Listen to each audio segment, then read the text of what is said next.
Salam solidaritas, salam perjuangan.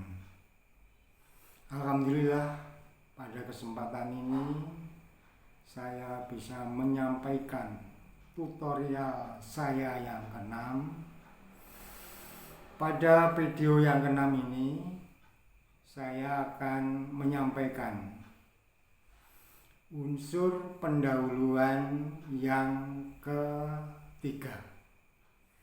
Setelah yang pertama itu sudah latar belakang masalah, nomor 2 rumusan masalah, sedangkan nomor 3 adalah ruang lingkup penelitian. Ruang lingkup penelitian. Ruang lingkup penelitian adalah batasan. Pertama, batasan masalah yang akan diteliti. 2, batasan subjek yang akan diteliti. Dan batasan variabel yang akan diteliti. Apa artinya? Masalahnya dibatasi. Misalnya kalau kita mengambil judul kemarin, maka hanya 2 masalah yang akan diteliti, yaitu masalah membaca cepat dan strategi PJBS. Subjeknya apa? Subjeknya adalah siswa kelas X di sekolah Y. Jadi hanya 1 kelas subjeknya pada sekolah Y, tidak 2 kelas karena dibatasi. Kemudian variabelnya apa? Variabelnya kemarin ada 4. Yang pertama adalah membaca cepat. Yang kedua, pemahaman isi bacaan. Yang ketiga adalah hasil belajar. Dan yang keempat adalah strategi PJBS. Nah, pertanyaannya, kenapa dibatasi? Suatu yang wajar bahwa peneliti mempunyai kemampuan yang terbatas. 1, karena keterbatasan waktu. 2, karena keterbatasan dana penelitian. Yang ketiga, karena keterbatasan pikiran. Yang keempat, karena mungkin keterbatasan tenaga. Ada 4 keterbatasan kemungkinan yang menyebabkan rumusan masalah yang telah dirumuskan itu perlu adanya ruang lingkup penelitian, dibatasi lagi. Ya, itu. Ya. Namun demikian, perlu teman-teman ketahui bahwa keterbatasan dana penelitian, keterbatasan pikiran, keterbatasan waktu, keterbatasan tenaga itu tidak boleh digunakan sebagai alasan yang ditulis dalam proposal penelitian. Karena apa? Karena tidak lazim dan ada yang mengatakan tidak etis kalau itu ditulis dalam proposal penelitian tentang keterbatasan itu. Ada yang mengatakan bahwa tidak logis gitu. Walaupun kenyataannya demikian. Nah, lagi karena keterbatasan yang ada pada diri peneliti, maka ditulis ruang lingkup penelitian. Teman-teman, ruang lingkup penelitian itu berkaitan dengan rumusan masalah.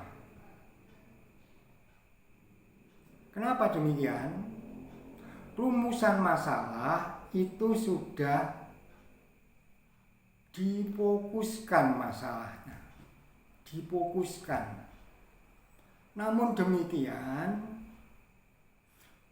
pemfokusan rumusan masalah itu supaya masalahnya tidak mengambil masalah di luar rumusan masalah.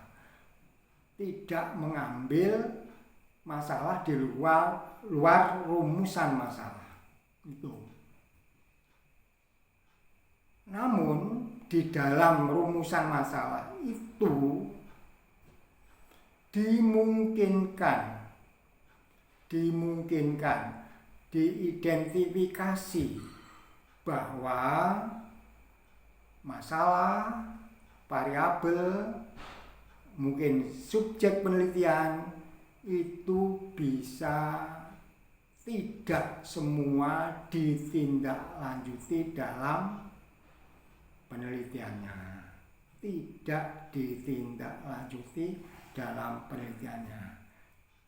Kemungkinan yang ada di dalam rumusan masalah tidak semuanya diteliti.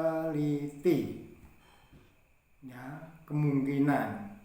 Oleh karena itu ada ruang lingkup penelitian.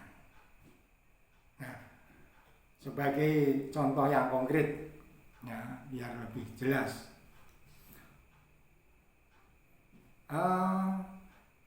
Telah dirumuskan bahwa judul penelitian yang dibuat contoh adalah peningkatan kemampuan membaca cepat dengan strategi PJPS pada siswa kelas X di sekolah Y. Maka ruang lingkup penelitiannya kemungkinan berbunyi begini: melihat luasnya cakupan membaca, maka penelitian ini difokuskan pada membaca cepat. Ini sudah ada pembatasan. Dengan demikian, lanjutnya mungkin redaksinya berbunyi begini. Dengan demikian, penelitian ini memfokuskan pada kompetensi dasar atau KD membaca cepat untuk memahami informasi tertulis dalam konteks bermasyarakat. Nah, kemudian difokuskan lagi, ya, bisa ditambahkan. Misalnya redaksinya mungkin berbunyi begini: lebih khusus, penelitian ini memfokuskan aktivitas siswa dalam proses pembelajaran membaca cepat dan hasil pembelajaran membaca cepat, ya, hasilnya juga dicantumkan ya hasil ya, membaca cepat serta bisa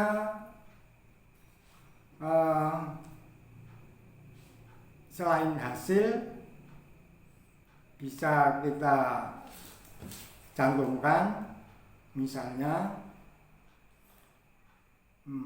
proses pembelajaran. Jadi ada 3, saya ulang. Ya. Untuk itu penelitian ini difokuskan pada aktivitas siswa. Aktivitas siswa yang pertama, saya ulang, aktivitas siswa dalam proses pembelajaran membaca cepat. Yang kedua, pemahaman siswa terhadap isi bacaan dalam pembelajaran membaca cepat. Dan yang ketiga, hasil pembelajaran membaca cepat. Itu. Setelah siswa mendapatkan latihan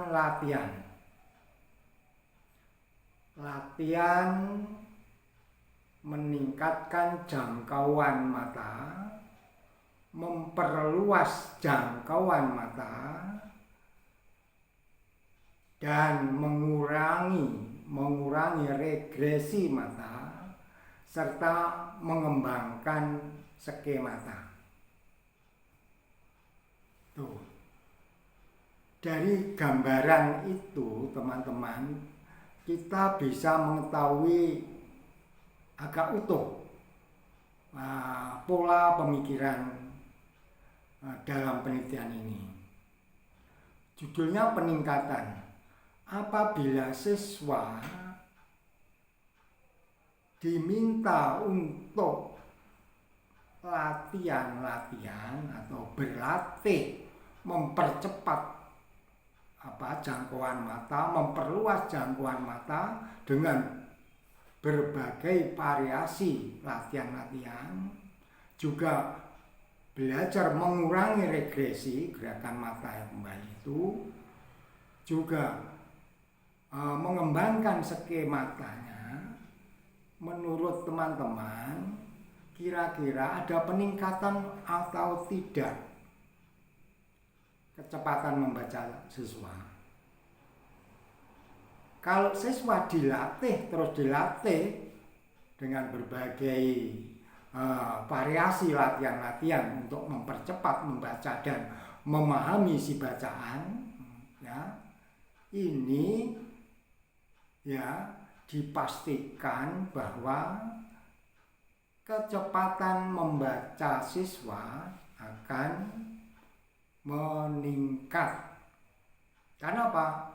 Dilakukan latihan-latihan dengan strategi apa tadi? Strategi PJPS, singkatan dari peningkatan jangkauan mata dan peningkatan skemata melalui apa? Latihan-latihan. Nah, bisa melihat gambaran. Dengan demikian penelitian itu akan berhasil sesuai dengan yang diharapkan. Jadi itu yang dapat saya sampaikan pada video yang ke-6 ini tentang ruang lingkup penelitian. Jadi saya ulang lagi, fokus penelitian kita pada aktivitas belajar siswa dalam pembelajaran membaca cepat dan pemahaman siswa terhadap isi bacaan serta hasil pembelajaran membaca cepat. Setelah siswa itu mendapatkan serangkaian latihan, baik itu latihan mengembangkan skemata, latihan mempercepat jangkauan mata, memperluas jangkauan mata, dan mengurangi regresi mata.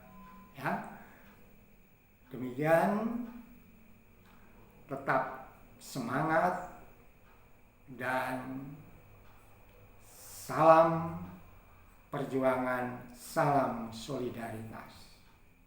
Jangan lupa subscribe dan like.